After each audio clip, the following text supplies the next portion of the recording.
मैं सभी पत्रकार एवं छायाकार बंधुओं का स्वागत करता हूं। सबसे पहले आप सबको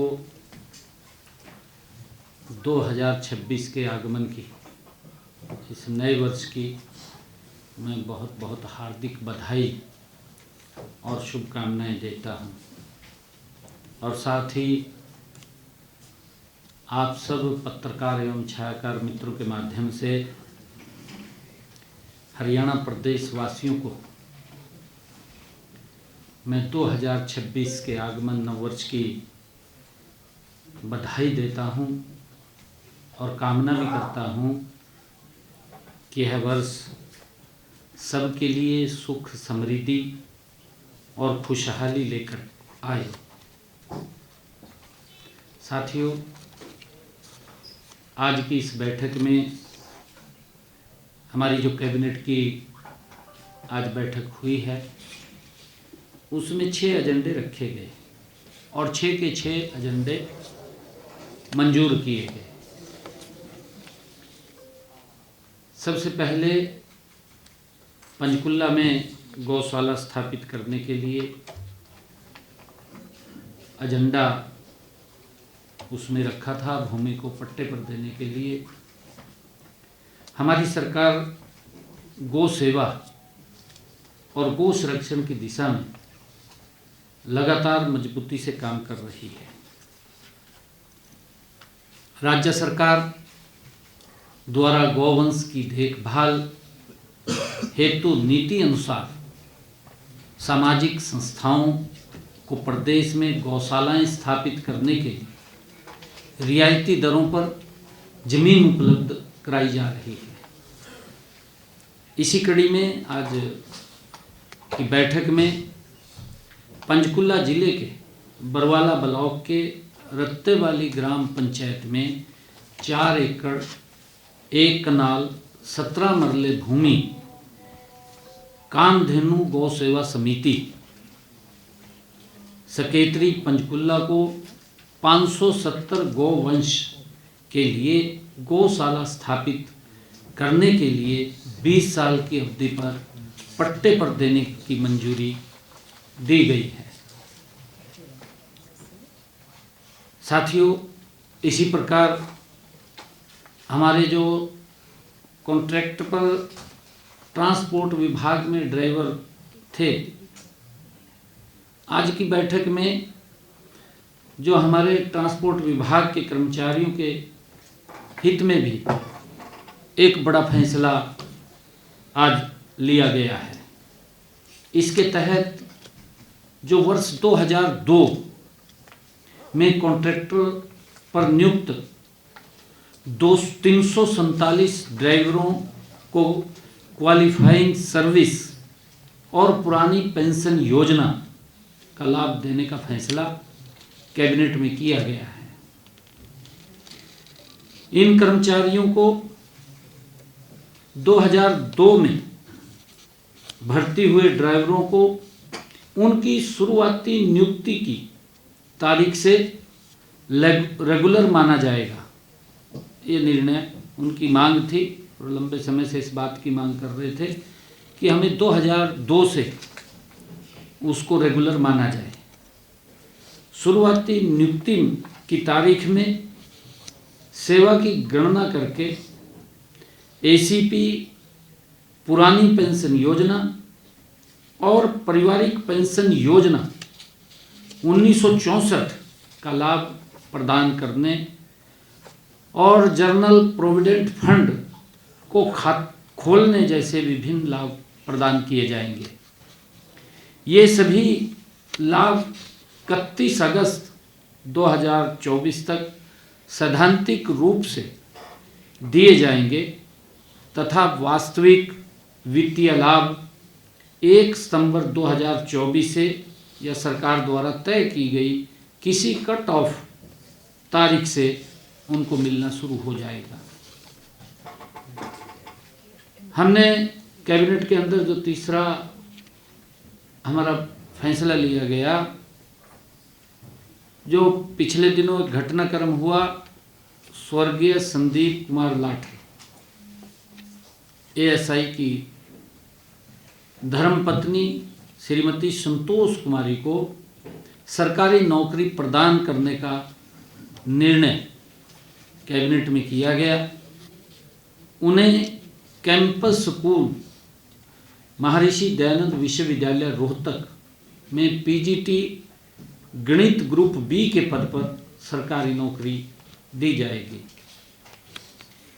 श्रीमती संतोष कुमारी की शैक्षणिक योग्यता सहित अन्य सभी पात्रताएं पूरी करती हैं और नियमानुसार यह निर्णय लिया गया है। मंत्रिमंडल ने इस मामले में भी सहानुभूतिपूर्वक विचार करके मानवीय एवं नीतिगत राहत प्रदान करने का फैसला किया है। हमने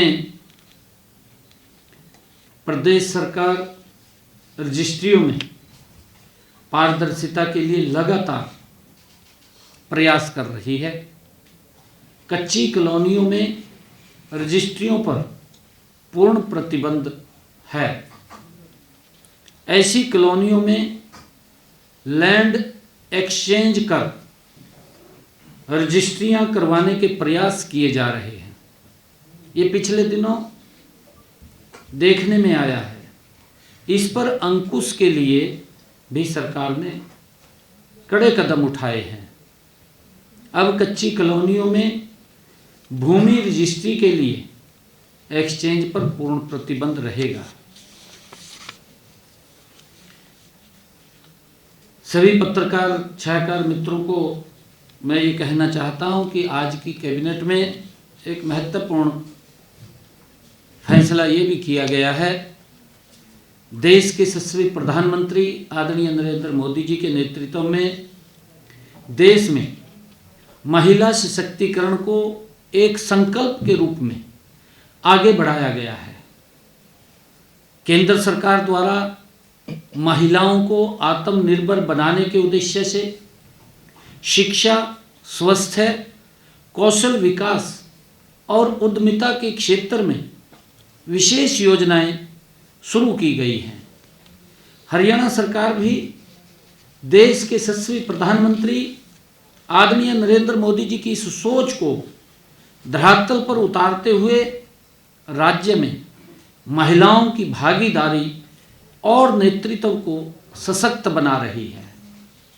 आदरणीय प्रधानमंत्री जी ने भारत को 2047 तक विकसित राष्ट्र बनाने का ये विजन देश के समक्ष रखा है। इसके लिए उन्होंने ह्यूमन कैपिटल पर भी अभी से कार्य करने की दिशा में प्रतिबद्धता आदरणीय प्रधानमंत्री जी ने जताई है। इस विजन को लागू करते हुए आज की बैठक में ह्यूमन कैपिटल को ध्यान में रखते हुए एक बड़ा निर्णय वो कैबिनेट ने लिया है।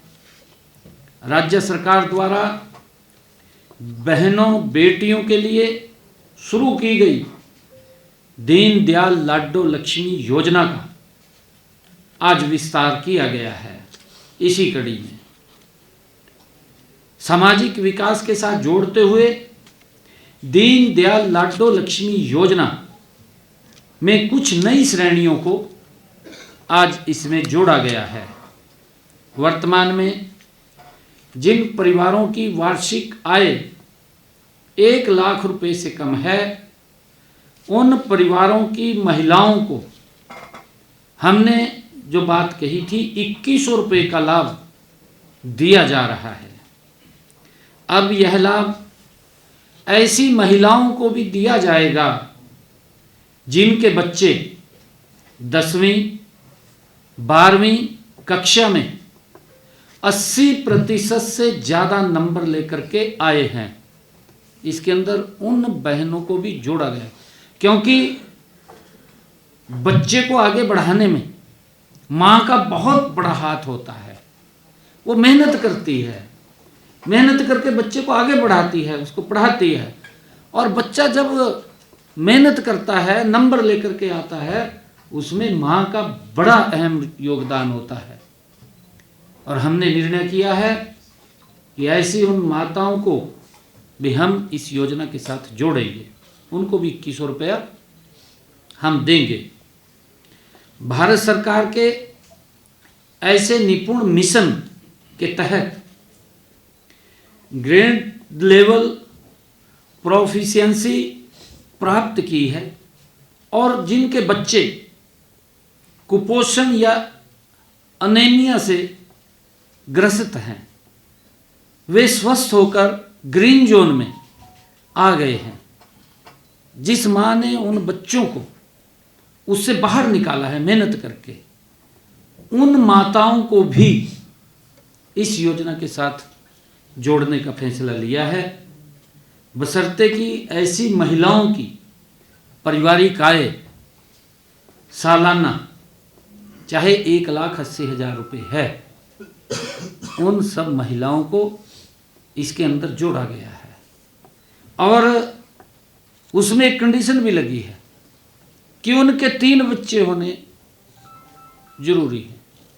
3 से ज़्यादा अगर बच्चे होंगे तो उनको इसका लाभ नहीं मिलेगा, इस लाभ से बाहर होंगे।